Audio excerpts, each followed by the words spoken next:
રાજ્યમાં સક્રિય થયેલા ચોમાસાની અસર હવાઈ સેવાઓ પર પણ જોવા મળી રહી છે. ભારે વરસાદ અને ઓછી વિઝિબિલિટીના કારણે વડોદરા એરપોર્ટ પર 2 ફ્લાઇટોના સંચાલનમાં ફેરફાર કરવો પડ્યો હતો, જેના કારણે અંદાજિત 225 જેટલા મુસાફરોને અસર પહોંચી હતી.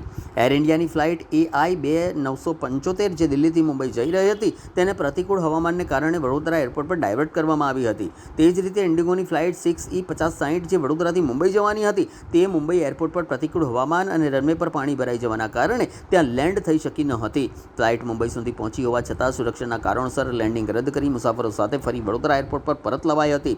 બંને ફ્લાઇટોમાં મળીને અંદાજિત 225 જેટલા મુસાફરો હોવાનું જાણવા મળ્યું હતું.